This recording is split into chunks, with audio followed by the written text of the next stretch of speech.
helping people who have lost their jobs are eliminated in their bill. Do you realize they pay no respect to the fact that child care is very important for people whose children cannot go to school because they're doing remote learning, and yet they minimize the need for child care, which is the threshold with which people, mothers and fathers, can go to work if they have that. Do you have any idea of how that's precisely why, Madam Speaker, they're concerned? That's why it's so important right now. Yesterday I spoke to Andrew Yang, who says the same thing. It's not everything you want, but you know what? There's a lot there.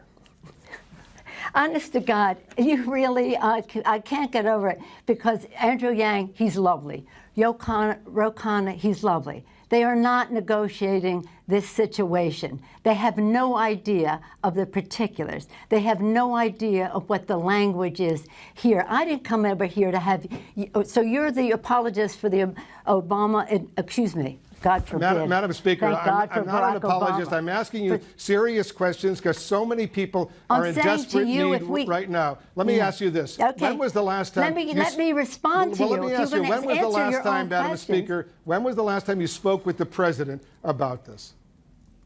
I don't speak to the President. Speak with his representative. Why not call him and say, Mr. President, let's work out a deal. It's not going to be everything you want, not going to be everything I want, but there are so many Americans right now who are in desperate need. Let's make a deal. What makes me amused, if it weren't so sad, is how you all think that you know more about the suffering of the American people than those of us who are elected by them to represent them at that table.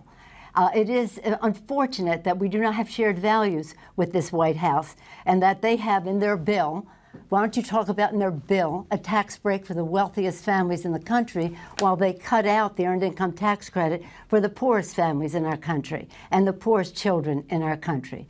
That we have to fight with them to get them to address the coronavirus crisis, because they have said it was a hoax, it was magical, it was a miracle, it was going to cure it. It hasn't. And that's why we find ourselves in this situation. I feel very confident about the knowledge that I bring to this, but more importantly, the knowledge that my chairs, our chairs of jurisdiction, science-based, academically documented, institutionally suggested in terms of what the cost would be to do it and to do it that way. And about, we talk about child care, yes. We talk about safety in the workplace. Safety in the workplace, that's a very important issue, especially in the time of the pandemic. So what I say to those people is, we're going to get a deal. And when we do, it will be retroactive. It will be retroactive. Here's what you wrote in a letter to House Democrats, Madam Speaker, and I ask these questions only, as you know, so many millions of Americans are suffering right now. Well, you quote two people who know nothing about the agreement. Well, there is no agreement, but what the suggestions are, as if there's some authority on the subject. Please give equal weight to all of the chairmen on the committee who have written this bill. But so many of your fellow Democrats in the House, they want a deal right now. No, that isn't. The problem solvers, they all want a deal right now. Yeah. And here's what they're complaining about, because you wrote a letter to House Democrats and you said this. Let me read a line from the letter you wrote. The president only wants his name on a check to go out before Election Day and for the market to go up. Is that what this is all about? Not allow the president to take credit if there's a deal that will help millions of Americans right now? He's not that important. But let me say this, with all due respect, and you know we've known each other a long time, you really don't know what you're talking about. If the plural of anecdote is not data. Yes, there's some people who said this or that. Overwhelmingly, my caucus wants what is right for the American people. Overwhelmingly, our chairman who wrote the bill, read their statements. They all put out their own statements when they saw what the White House was proposing. So do a service to the issue and have some level of respect for the people who have worked on these issues, written the bill to begin with. Now, let me just say this in terms of the numbers. I want people to do the math. We had 3.4, which would meet the needs of the American people for a sustained period of time, so that there was some certainty in what would happen. The Republicans said no, well, so we took it down $1 trillion by cutting the time. We took it down another $2 billion. So we're now $200 billion down. We came down to 2.2. At the same time, since tomorrow will be 5 months since we passed the bill, at the same time, because there was no resolution, Mitch McConnell said, let's pause. The virus didn't pause, and now we're at a place where we need more money. We need more money for PPP, for our small businesses. We need more money for our airlines. We need more money for our schools. So we have absorbed nearly $500 billion more of expenses still within the 2.2. I understand all of that, and I have only the greatest respect for you. So do the math. Madam Speaker, I have only the greatest respect for you. We have come down $1.6 trillion. $1.8 trillion. $1.8 trillion is a lot of money.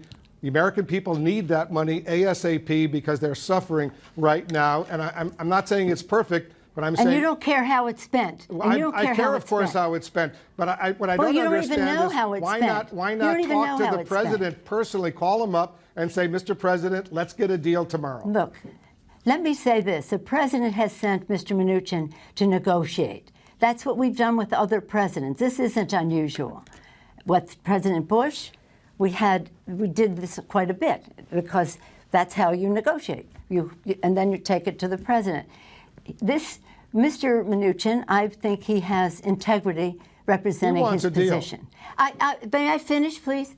But he has integrity representing his position, but his position has no integrity. They do not share our values. Have a little respect for the fact that we know something about these subjects. And there's a big difference between Democrats and Republicans in whether they want to give a big tax cut to the wealthiest people in the country in their bill, in the CARES Act. We tried to take it out in this bill. Instead, they took out earned income tax credit, child tax credit, expanded health benefits to UI benefits to the extent that it was agreed to before. Right. So this is, I have every confidence in what and the arguments that we make because it's based on science and documentation. Our chairs know their stuff. They know what they're doing, with all due respect to the kind of people you were referencing. And I welcome their enthusiasm. I welcome their interest. I welcome their originality of their thinking. But the fact is, we have a responsibility to meet the needs of the American people in a retroactive way, so they're not at a total loss. They are at a loss because the president has ignored the virus. Right. I wish he would spend time on the fact that if he had not ignored the virus, we wouldn't be in the position we're in, but we are. And let me say about that also, I hope that I'm pleased that these pharmaceutical companies are taking the responsible position to halt and hopefully then resume. Because we want the public to have confidence in whatever therapies or whatever vaccines come along, that they will take them. Right. And to people who say, well, I don't trust Trump on that, if we trust the Food and Drug Administration for what they are doing, the scientists there who've been working 24/7 for months and months and months, excellent science. The science should call the shot, and when they do, we should all trust it. And let's hope they get more treatments. Let's hope they get a vaccine. And Madam Speaker, Yes. I certainly respect you, but I also respect Ro Khanna. I respect Andrew Yang. I respect members of the Democrats who are members of the problem solvers. They want a deal because so many people right now well, are the problem suffering. solvers, by the way, don't have any earned income tax credit or child tax credit in their proposal either. But let's not go into that. Yeah, you we've evidently gone through do that. not respect the chairman of the committees who wrote these bills. I respect and all I of wish you. you would respect the knowledge that goes into getting meeting the needs of the American people. But again, you've been on a jag defending the administration all this time with no knowledge of the difference between our two bills. And I thank you for giving me the opportunity to say that to you in person. Right. Madam Speaker, these are incredibly difficult times right now, and we'll leave it on that note. Thank you so much for joining we'll us. leave it on the note that you are not right on this, Wolf, and I hate to say that to you. But I feel confident about it, and I feel confident about my colleagues, and I feel confidence in my chairs. And it's not about me. It's about millions of Americans who can't put food on the table, who can't pay the rent, and who are we having represent trouble, them. who And we are represent them. getting And by. we represent these them. long food and lines we represent that we're seeing. them. I know we you know are. them. I'm just saying. We represent them, and we know them. As we We say, know them. We represent them. don't let the perfect be the enemy of the good, as they say It is here in nowhere Washington. near perfect. Madam Speaker. always the case, but we're not even close to the good.